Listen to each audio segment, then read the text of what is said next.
A gente sabe a história contada na escola, né? Que o negro veio para o Brasil como escravo, foi trazido feito animal nos navios negreiros e para trabalhar na mão de obra na construção do Brasil. E que hoje isso ainda é pouco reconhecido. Então, foi a grande maioria, né? A grande maioria de recursos humanos na época da construção do Brasil eram negros, enquanto o Brasil colônia. Fala-se que os negros trabalharam simplesmente como mão de obra, mas não aparece o negro como, né, um protagonista da sua história, e sim como o oprimido, como mão de obra. A partir do momento que você começa a entender o processo de formação do Brasil de fato, a verdadeira história do Brasil, o processo de formação, e que muitos negros estão aqui no Brasil e vieram naquele período, não porque quiseram, mas sim porque foram trazidos.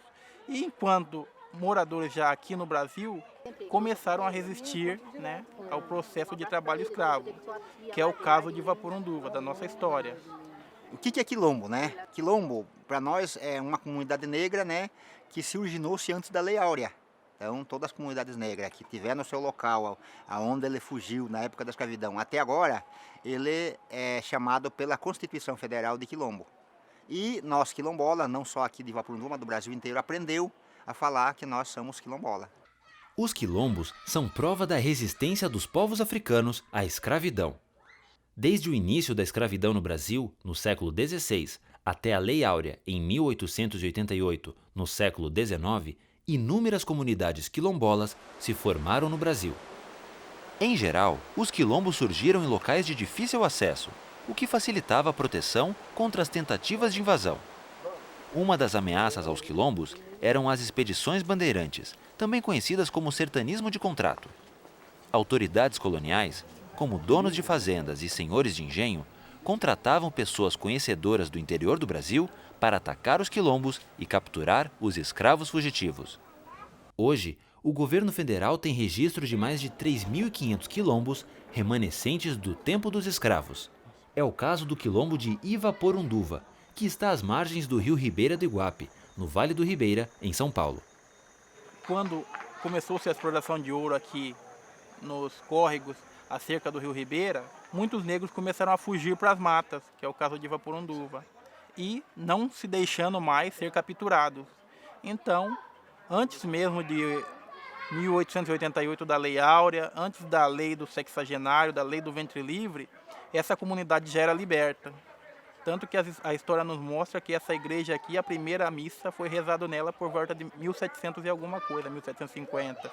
Então, quer dizer que muito antes da abolição dessas próprias leis que foram criadas, né, para ter os negros como libertos. Antes da Lei Áurea, para poder viver vamos dizer assim, de uma certa forma liberto, mas ele era escravo sem dono, ele teve que ter resistência porque teve pessoas que foram lá buscar ele. No caso aqui aconteceu isso, teve muitos ataques, não foi um só, são vários ataques de pessoas que vinham capturar o negro para reutilizar no trabalho escravo. Para isso teve que ter luta. Às vezes matavam, às vezes morriam, mas o mais importante, eles não se entregaram. Então o pessoal aqui nunca acabou por causa disso. Para sobreviver, escondidos nessas matas, os africanos precisaram plantar e caçar. Por vezes, se dedicaram a algum tipo de comércio com pessoas de fora do quilombo. O quilombo, ele teve que lutar para ser. Teve várias. Primeiro, uma da luta que eu vejo assim muito complicada para eles é como que eles faziam para viver no meio do mato sem remédio, sem alimentação. Tiveram que aprender a fazer armadilha para pegar o animal no meio do mato para comer. Aí vem nós temos aí, tem pessoas que sabem fazer até hoje aqui o laço, que pega animal pro pescoço, o foge, que é um buraco no chão. Ele faz cobra de varinha fininha, bem fininha, que não aguenta com o peso do animal, e coloca o que ele come ali em cima, ele pensa que não tem buraco, ele vai coberto de folha, cai lá embaixo. O peixe faz jiquinho no rio de bambu, que coloca numa correnteza, o peixe vai, chega lá embaixo, não consegue sair, como é correntoso, não consegue voltar para trás. O rio Ribeira é um rio aonde passa todo mundo. Todas as pessoas aqui que moram dentro dessa bacia hidrográfica do Paraná e São Paulo, ele tem que passar por aqui. Vamos parar uma canoa, nós temos uma mineração, que é nosso aliado. Vamos vender o minério que nós temos para eles e em troca eles trazem aquilo que nós precisamos. Esses daqui são diferentes. Isso aqui é erva do bicho, Bom para muita coisa, bom para bronquite, aquela chiadeira de peito que dá, tosse muito forte, que está até matando. A pessoa faz o chá, ou então torra ele e coloca num pouquinho de água. Aqui na região, as plantas medicinal da Mata Atlântica, que eu não sei se é a mesma planta do seu país de origem. Entendeu? Então tiveram que aprender tudo isso. Quantos não morreu? Isso é resistência, né? A cultura africana, apesar de toda a violência cometida contra os escravos e contra seus descendentes, resistiu. Resistiu na vida dos quilombolas. Resistiu na música, na dança e na luta com a chamada capoeira. Resistiu com o candomblé e outras práticas religiosas. Resistiu nos nossos hábitos alimentares. Todas essas expressões culturais são parte do legado da cultura africana no Brasil. Por que a cultura ficou forte, a resistência existe? O sistema sempre nos empurrou para fora, sempre tentando nos reduzir para que acabasse. Mas nós, sempre com o pé no chão, com a ideologia daquilo que queremos e que queríamos e que queremos, né, começamos a combater esse sistema.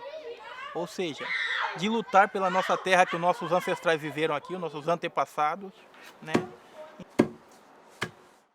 Quilombo é isso, é resistência mesmo, é luta, tem que ser consciente daquilo que ele é, consciente daquilo que ele quer, né? E buscar o direito da igualdade racial. Eu vejo ainda bastante distante ainda, para a gente falar que todas as pessoas, embora no artigo, acho que 5 da Constituição Federal diga isso, mas ainda está distante.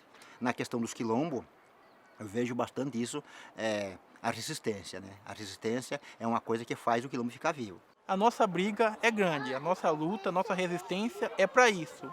O sangue que foi derramado sobre essas beiras de rio, do rio Ribeira de Iguape, de muita resistência, muito mesmo antes da abolição, né? É o espírito que ainda tem dentro de nós. Nós ainda temos esse espírito de luta, mas hoje já não é mais a briga corporal, de disputar com um português, um capitão no mato na beira do rio, tomar um tiro, ou às vezes acertar um com uma flecha ou com uma pedra.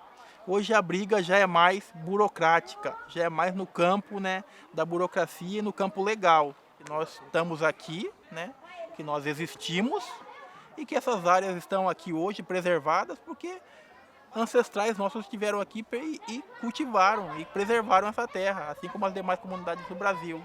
Para que isso não se acabe daqui a 10, 15 anos, mas sim para que o meu filho, que o meu neto permaneça aqui. Saiba viver, né, em harmonia com a natureza, com o vizinho, com a comunidade. E não queremos perder isso ao longo do tempo. Acho que isso tem que permanecer, tem que ficar para os nossos filhos, para as nossas gerações futuras.